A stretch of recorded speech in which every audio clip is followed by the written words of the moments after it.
Jina la Baba, Mwana na la Roho Mtakatifu. Amina. Wapendwa wahujaji, namshukuru Mwenyezi Mungu aliye mwingi wa rehema na msamaha, aliyewasindikiza, pia aliyewaongoza na kuwalinda wakati wote wa safari yenu hadi mmefika mahali hapa muweze kufanya ibada takatifu ya hija.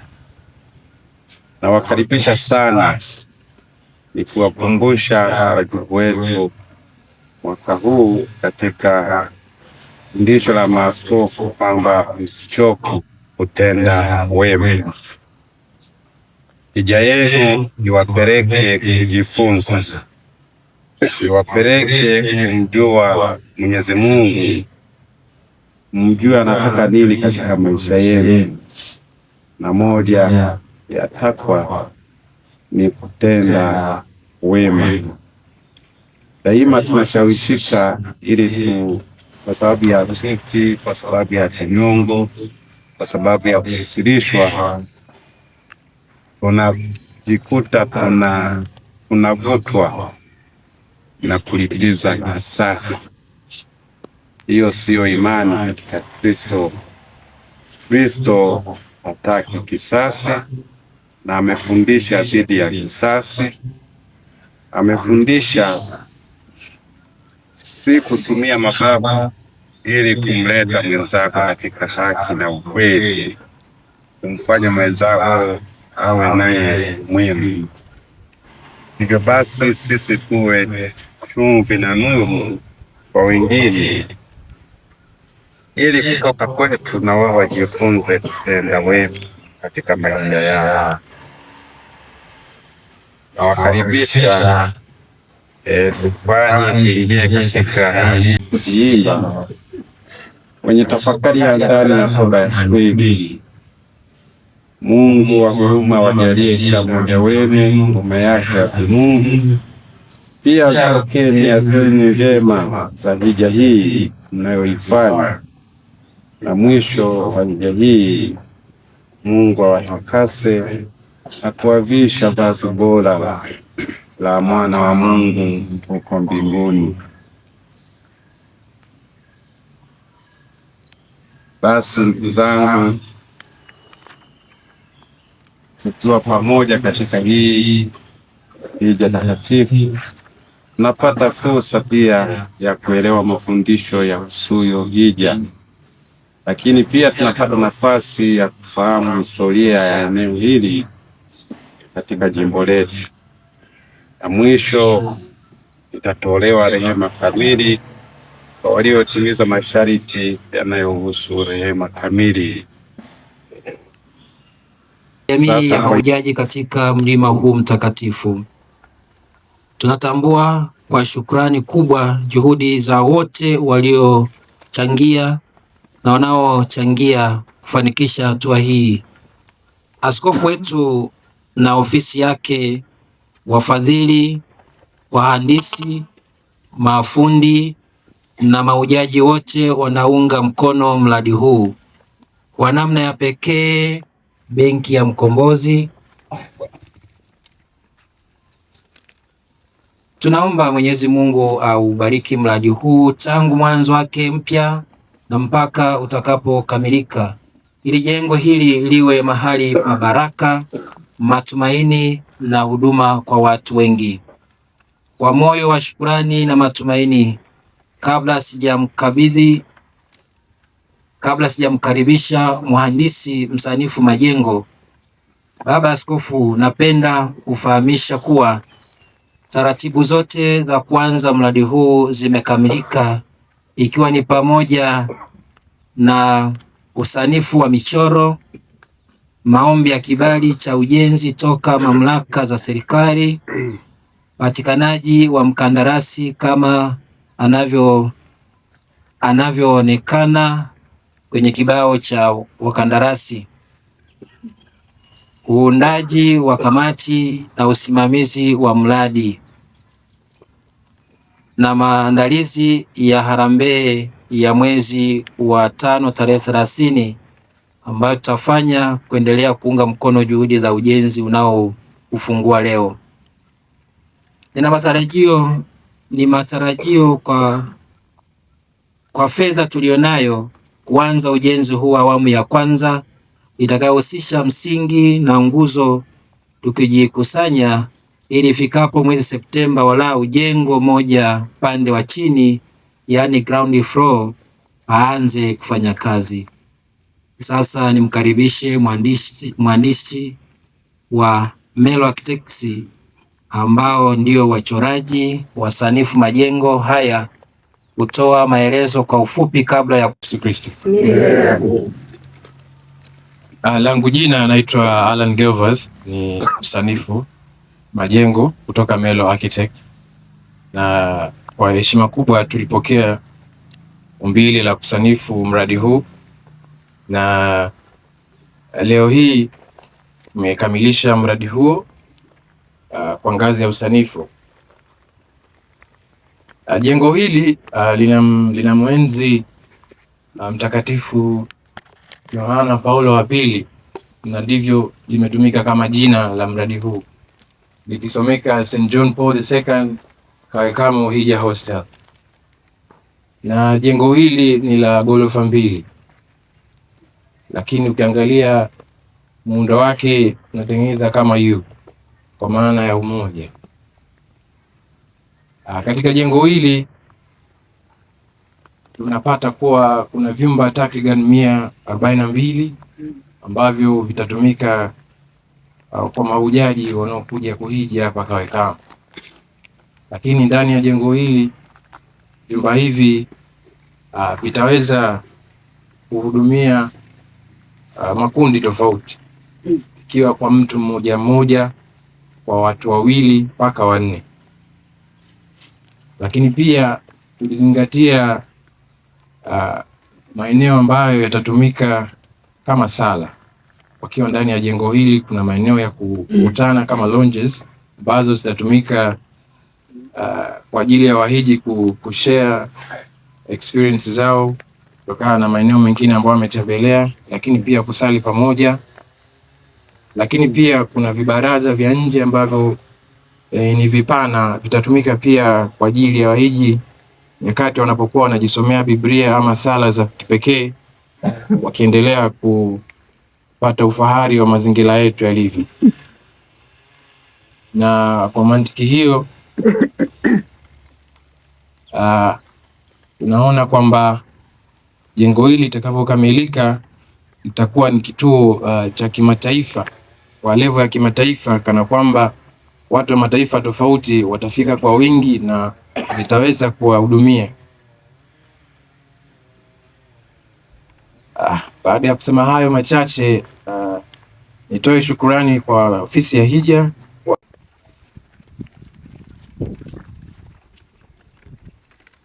Bwana awe nanyi.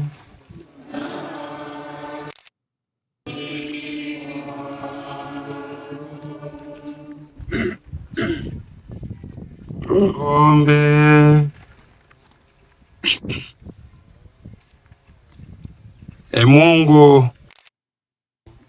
ukalijenga juu ya msingi wa mitume, Kristo mwenyewe akiwa jiwe kuu la msingi. Wajalie watu waliokusanyika hapa kwa jina lako wakuche wewe, wakupende wewe, wakufuate wewe, na wakuwe hata wawe hekalu la utukufu wako chini ya uongozi wako, wafike kwenye mji wa mbinguni kwa njia ya Kristo Bwana wetu. Tusikilize somo aliandaliwa, somo fupi. Karibu.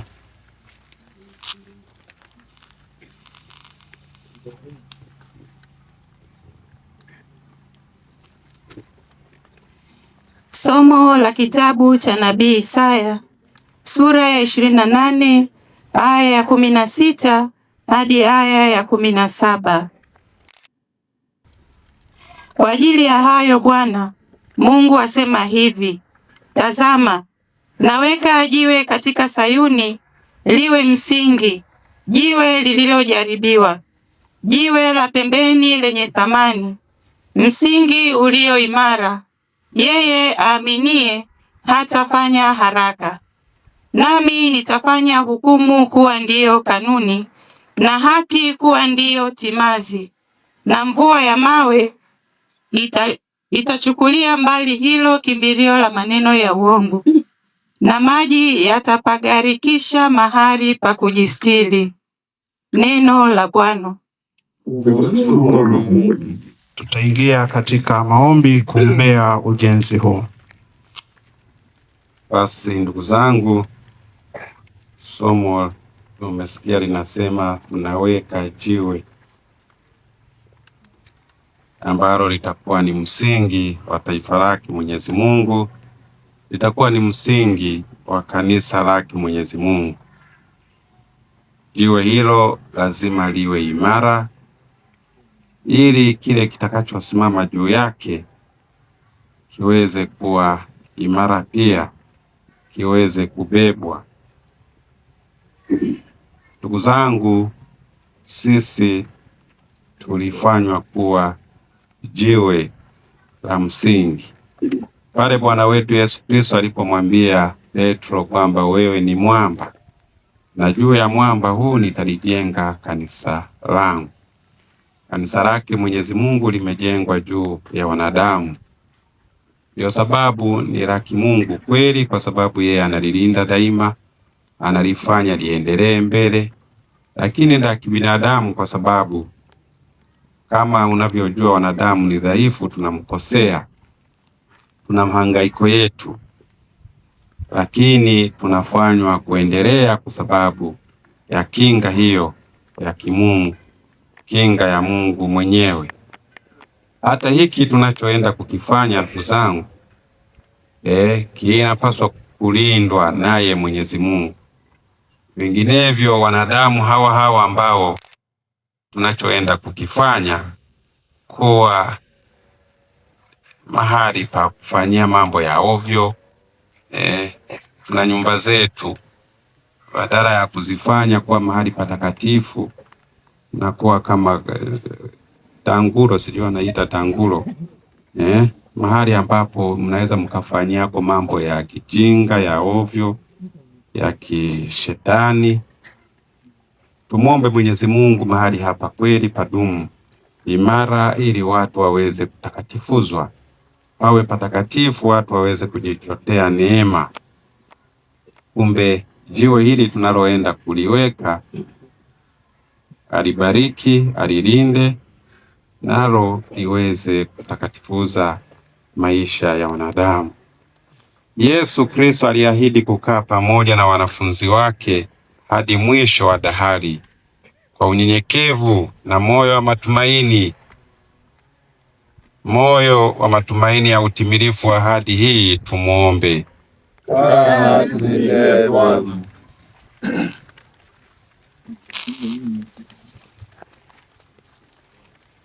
Wewe uliyejifanya mtu tumboni mwa Bikira Maria kwa nguvu ya Roho Mtakatifu, ukapenda kukaa nasi siku zote, utujalie tukukaribishe kwa shukrani popote pale tunapoishi.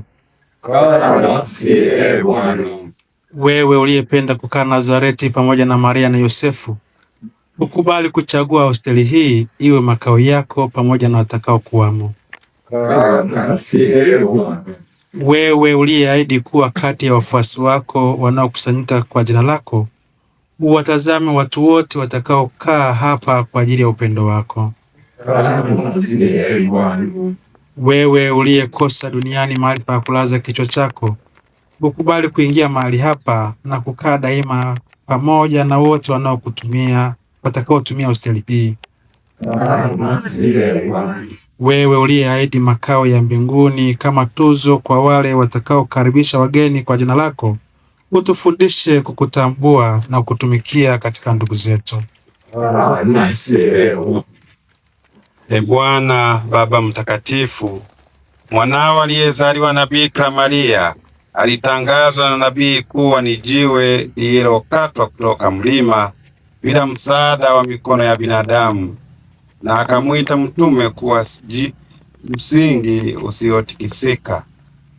Ulibariki jiwe hili ambalo litawekwa katika msingi wa hosteli, ukaubariki na ujenzi wa hosteli kwa jina la Kristo, na utujalie ili uliyemweka kuwa mwanzo na hatima ya vitu vyote awe pia mwanzo, maendeleo na hatima ya wote watakaohusika katika ujenzi huu, anayeishi na kutawala milele na milele. Amina.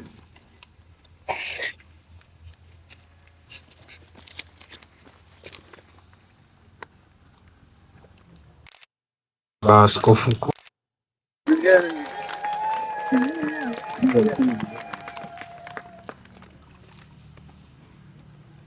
anabariki kisha na sauti ya Kristo, tukimwomba Baba wa mbinguni kwa maneno aliyotufundisha Bwana wetu: Baba yetu uliye mbinguni,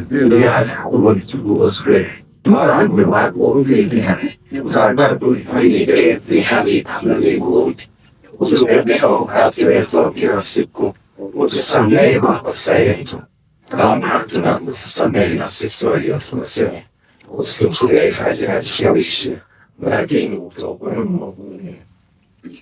Tunakutukuza Bwana Baba Mtakatifu, kwa sababu unawajalia waamini wako kwa hisani yako kujenga jengo kwa ajili ya kusaidia mikusanyiko mbalimbali ya wana wako.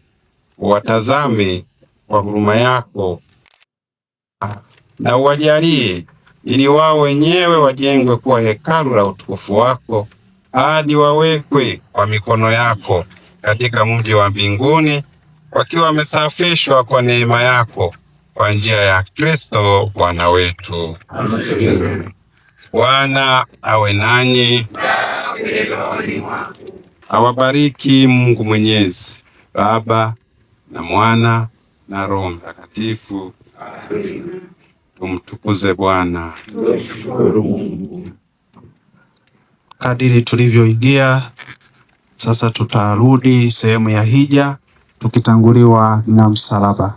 Wanakwaya, karibuni kwa nyimbo. Bure, bali ni nguvu na uwepo wake Mwenyezi Mungu, na hivyo na sisi tunaendelea sasa, tutafanya kuwa hivyo. Bado pachanga, tunahangaika kuweka miundombinu. Naona kanisa likifanyika, mazingira tunashindwa kuyaboresha kwa sababu tunajua huko mbeleni lazima sehemu nyingi lazima zitapomolewa, lakini bado tunaendelea kumtukuza Mwenyezi Mungu, na tunakuja hapa ili tuweze kweli kujitafutia utakatifu. Niwakaribishe ndugu zangu, waka siku ya leo ni siku yenu, mmechagua ili kuja kuongea naye Mwenyezi Mungu.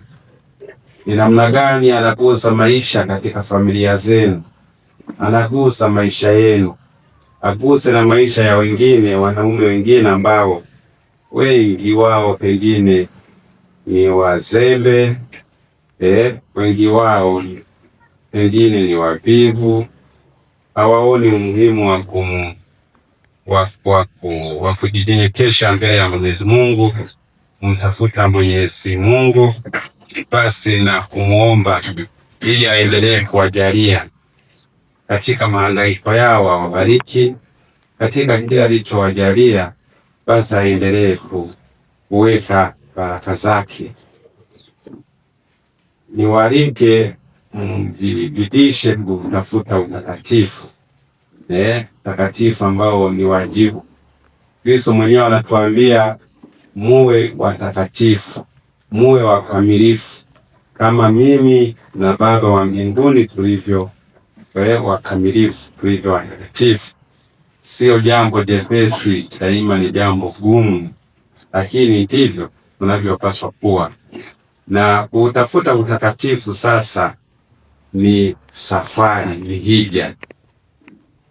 Ni hija si tu ya kimwili, kwamba sasa ushughulishe viungo vyako usafiri, lakini ona jinsi ilivyo ngumu yako, ili hatimaye iweze kufikia utakatifu huo, iweze kumfikia Mwenyezi Mungu. lazima tuone kuna mambo mengi, na Bwana wetu Yesu Kristo anatuambia anayetaka kunifuata mimi, kumfuata Kristo ndio hija yenyewe. Kumfuata Kristo anasema yeye ujikane mwenyewe, ubebe msalaba. Jipuuze kwanza wewe kama wewe, kwamba wewe mbele ya Mwenyezi Mungu ni bure, wewe mbele ya utakatifu ni bure. Jione kwamba wewe kweli mbele ya Mwenyezi Mungu ni kidogo mno, ni duni mno. Unaweza ukajitapatapa lakini ni bure. Ukitambua jambo hilo sasa, beba na msalaba sasa.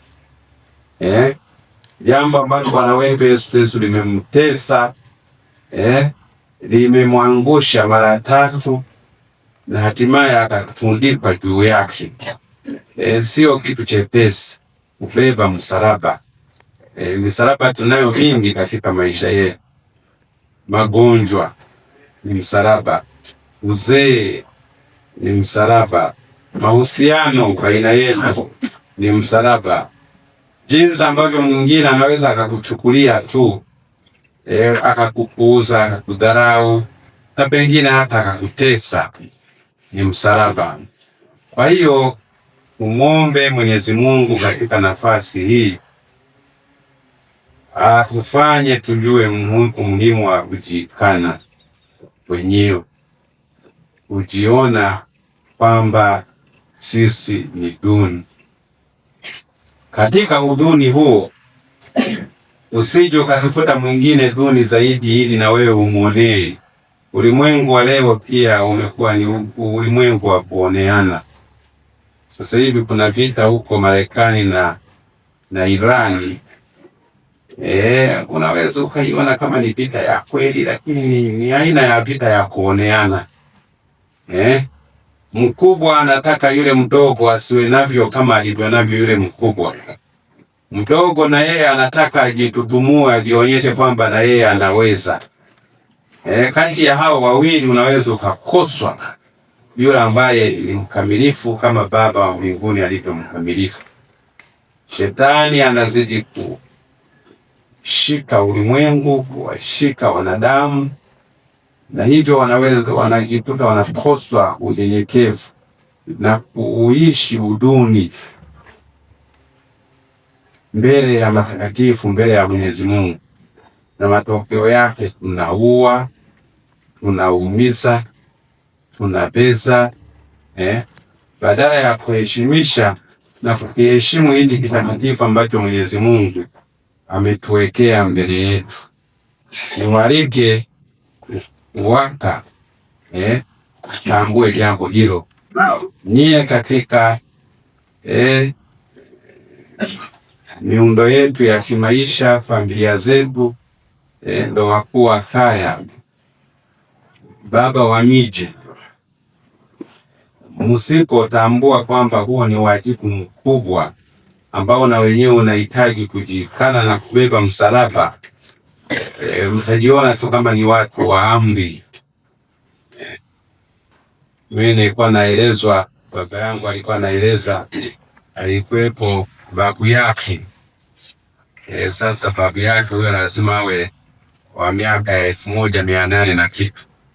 Kama mama yake baba alikuwa 1902, bila shaka babu yake alikuwa 1800 na kitu. Anasema miaka ile sasa, na yeye aliweza kumuona kwenye miaka ya 30 40, alimuona yeye akifika anaweza akateremkia Nyamanoro. Akifika Nyamanoro hivi anakaa, alafu anatoa maelekezo huko, kawaambieni nimekuja. Maana yake wamfuate huko, ni bosi. Sasa tunaweza tukapata waka wa namna hiyo, mabosi katika, ni kweli, lakini kuwa wajibu mkubwa ambao na wenyewe pia unahitaji unyofu wa aina fulani mbele ya Mwenyezi Mungu, kujidumisha, lakini bila kusahau kwamba ni mtu mwenye maamuzi pia, na mwenye kuwaelimisha wengine na kuonyesha mfano wa maisha. Yale ambayo unayasisitiza yafanyike, ndiyo hayo unayopaswa kuyafanya, na hayo ndio yanayokufanya uone ujikane. Huwezi kuambia watoto wasije usiku alafu wewe ndo unakuja usiku. Unaona jinsi Mwenyezi Mungu alivyo mkamilifu. Anakuambia usizini kwa sababu yeye ni mkamilifu. Usiibe, yeye ni mkamilifu. Usiibe, sijui thamani cha wengine. Anafanya hayo kwa kujiamini. Na sisi ni waka kama walivyo wengine tu viongozi wote. Sema kila ambacho na wewe unahangaika kukiishi. Usilewe. Ni baba mlevi. Yaani hata ukimwangalia anafanana na pombe yenyewe. Huwa nawaambia kila mara kwamba hatimaye dhambi huwa tunafanana nazo. Yaani dhambi yenyewe inaitwa wewe. Wakikuangalia wewe ni sawasawa na kuona wizi.